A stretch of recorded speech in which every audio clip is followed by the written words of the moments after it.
Hi again then guys, and welcome to episode 32 of Quattroporte, the review series for Gran Turismo's selection of sports saloons, super saloons, and pretty much everything in between. And in this particular episode we're featuring what is, to be honest, one of my favourite saloon cars on Gran Turismo. Not an obvious choice of car for being one of anyone's favourites really, but for whatever reasons I just really like the car. And it's a car which is kind of underappreciated. You don't see many people using it. You can kind of understand why. It doesn't really stand out. But at the same time, that does give it some sleeper car appeal.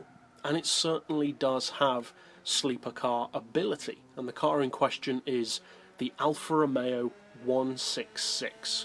Very easily overshadowed by the 156.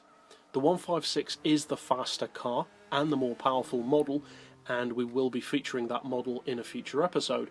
But for now we're featuring the less obvious choice, the more luxurious model in real life, the slightly more upmarket model of Alfa Romeo's sedan range, the 166. So what does the car have to offer? Well, the engine is a 2.5 litre. You can turbocharge it up to a pretty decent 484 horsepower. It's a front-wheel drive saloon, which makes it one of the more rare front-wheel drive sports saloons on the game. There are some others, but generally they're not as powerful as this one. Very few of the front-wheel drive four-door cars on Gran Turismo have this kind of power. And funnily enough, both of the Alfa Romeo saloons, which are front-wheel drive, are very powerful.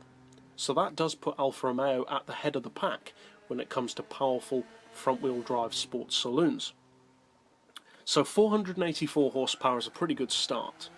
It also puts out 340 foot-pounds of torque, which is pretty decent for its engine, and it weighs in at less than you'd probably think. Now, it is a reasonably big car, especially in length.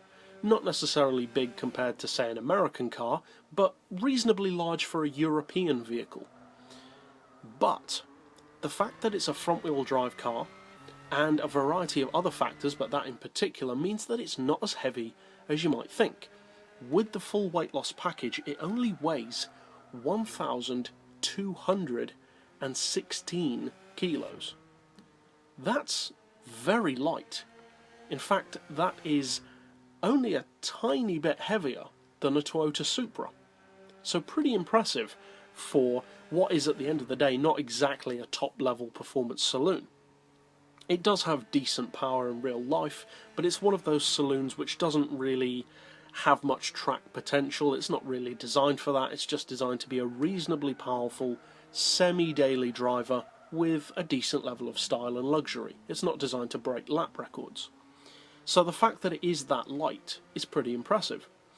It puts out just under 400 horsepower per tonne, which, considering that it has less than 500 horsepower to work with, is actually pretty good, and it's that low weight which we have to thank for that.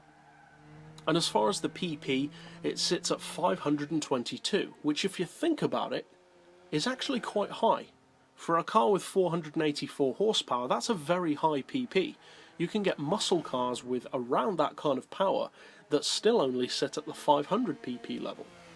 So something is indicating that this car might be pretty good, and therefore gives it an unusually high PP. So why is that? Well, one of the reasons for that is because it is a sleeper car. Now, when it comes to the saloons on the game, there are a good selection of sleeper cars, but the choices of them tend to be the same, relatively few. It tends to be the Lexus models, the Holden Commodore, that kind of thing. People kind of know the sleeper cars at this point, which almost eliminates the fact that they are a sleeper, because once people know, it's not as much of a sleeper car anymore. Whereas the Alfa Romeos, the 166 and the 156, they're both still sleeper cars. Because many people, a lot of people, still don't realise just how good they actually are, especially considering that they are front-wheel drive. And in the front-wheel drive category, if a vehicle is outstandingly good, it means so much more, because there's nowhere near as much rivalry in that sector on the game. There are lots of very good rear-wheel drive sleeper cars, lots of very good all-wheel drive sleeper cars, but there aren't a huge amount of really outstandingly good front-wheel drive saloon cars that are great sleepers. So when one or two does stand out, or do stand out, they really stand out. And although the 156 is overall the better of the two, I personally prefer the 166. Now, the funny thing about the look of the car, and it's very much a Marmite car, I would say, is it's kind of good looking, but not good looking at the same time. And it's kind of hard to explain, because I didn't used to be a fan of Alfa Romeos at all, but quite a few of their cars have grown on me over the years to the point where I now actually do like them. The 166 is one of those models. I don't really know why I like the way it looks, but the only conclusion I can come to is that it's unique. And I love cars that are genuinely different. It looks like nothing else. Even if you compare it to Alfa Romeo's other models, the 166 is a completely unique looking car. And it has this almost signature shape that many of the older Alfa Romeos used to have, where the car is shaped almost like a chisel. The 155 being a perfect example of that, where the bonnet is very squashed and the boot or the trunk is quite thick, giving the car an overall appearance that seems to get taller as you get more towards the back of the car, almost like a wedge shape.